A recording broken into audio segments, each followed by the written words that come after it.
Welcome to the Real News Network. I'm Jessica Devereaux in Baltimore. June 30th was supposed to be the deadline for Iran and P5+1 countries to settle on a framework for Iran's nuclear plans. But we now know that talks will continue past Tuesday's deadline for a comprehensive agreement intended to open the door to ending sanctions that have crippled Iran's economy in exchange for limits on its most sensitive nuclear activities for at least a decade. Here to discuss all these developments are our two guests. Joining us from Washington, D.C. is Jamal Abdi. Jamal is the policy director at the National Iranian American Council. And also joining us via phone is Cyrus Bina. Cyrus is a professor of economics at the University of Minnesota and a fellow with the Economists for Peace and Security. Thank you both for joining us. So, Jamal, I'm going to start off with you. So what do we know about the framework of the potential deal, and what is slowing down the framework being settled on? So I'm actually very confident that they're going to come to a final deal very soon. The framework deal that was established in April was a good outline for all of the issues that needed to be resolved in the final deal. Mostly what they're doing now is filling in those technical details about how to actually implement this very technical agreement that involves both nuclear physics and international sanctions, which are two very dense areas of expertise. So I'm not surprised that the negotiations have gone beyond the June 30th deadline. I don't expect them to go much further beyond that deadline. What are those technical details that you mentioned that they're disputing? So there are details involving the timing of the sanctions relief. It was agreed that all nuclear-related sanctions would be lifted. It was agreed that this would be done through a UN Security Council resolution. And now it's a matter of how do they square the circle of implementing the sanctions relief such that it is parallel with Iran's implementation of its own nuclear compromises. There are other sticky areas, such as how does Iran work with the IAEA to resolve the separate but parallel investigation into possible past military dimensions of Iran's nuclear program. This is an issue that has cropped up a lot in the U.S. Media coverage and among skeptics of a deal. How do the parties resolve this issue and enable the IAEA to close the file on these potential past military dimensions of the program? All of this being said, I think that they're actually very close on all these issues, and the fact that Javad Zarif went back to Iran for consultations, to me, demonstrates that they've got some type of final deal in hand, and now they just need to cross the I's or cross the T's and dot the I's. The fact that it's going to go beyond June 30th is of no surprise. Weeks ago, we were hearing this from administration officials. The real deadline is to get the deal finalized and sent to Congress, hopefully before July 9th, because if they don't, it triggers an additional congressional review period. And so that's what they were really aiming for. Not surprised that they're going a little bit over the June 30th deadline. All right. Cyrus, what is being reported in the Iranian press? How is that narrative being shaped as to why there's a delay? I think they are not concretely leading to any particular situation, but based on the interviews and talks that Khamenei, the leader of Iran, has done previously, it boils down to how sanctions are going to be dealt with. They want to really eliminate the sanctions from the very beginning.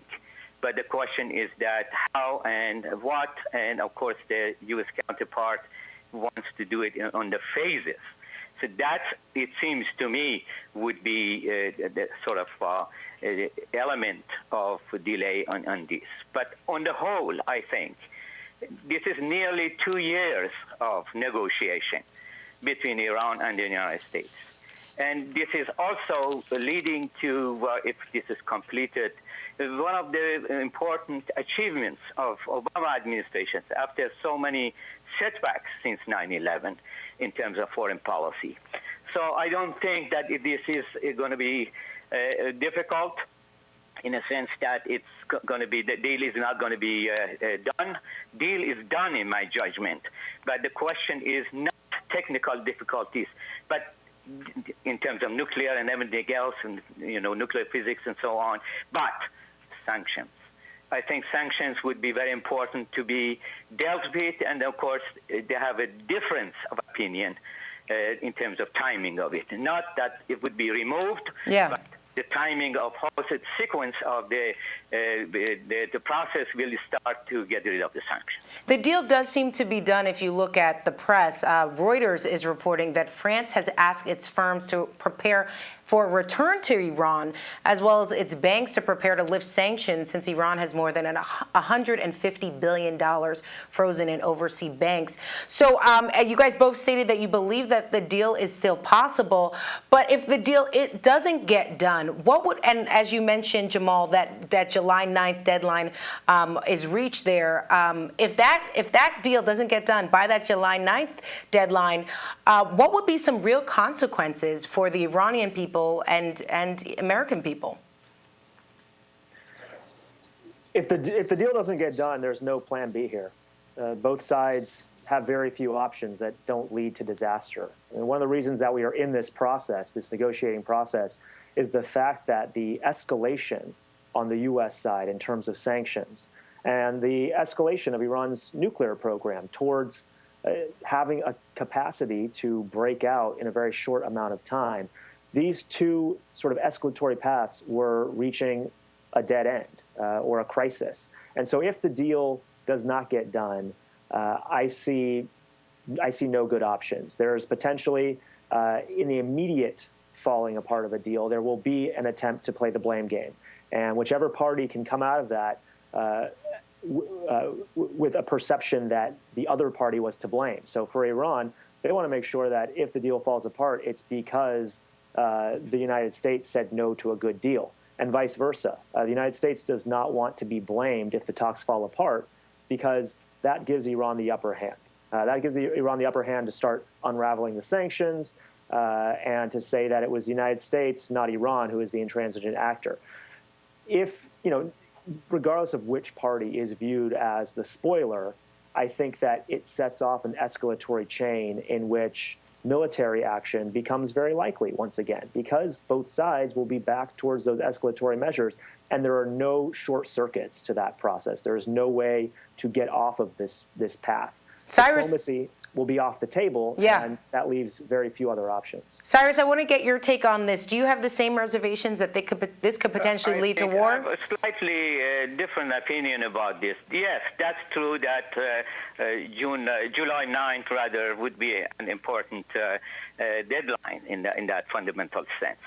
But I think I could not imagine that more than let's say about more than 18, 19 months of negotiation and getting rid of all the technical difficulties. Remember, all the physicists, and from the technical standpoint, they don't have any problem on that. The Secretary of Energy, who is a physicist, assures us that there's no problem. The question is political. And this political situation boils down to the question of the conflict of the past and, of course, the question of sanctions. In this particular sense, I think it would, my judgment is that it would not go beyond the July 9th.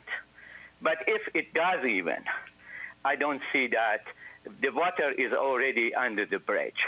I think the negotiations will be continuing. And I think the question is that this deal will be a deal which would be an important deal and a starting of the relationship between the United States and Iran after 30-some years or so. Okay, Cyrus, thank you so very much. Jamal, thank you so much for being with us. We're just going to pause the conversation here. In part two, we'll talk more about geopolitics, better understanding how countries like Israel, Saudi Arabia, what they're doing behind the scenes, and how the West is really imagining its role in the region if relations are thawed between the West and Iran. Please stay with us. Jamal and Cyrus, thank you both for joining us. You're welcome. And thank you for joining us on the Real News Network.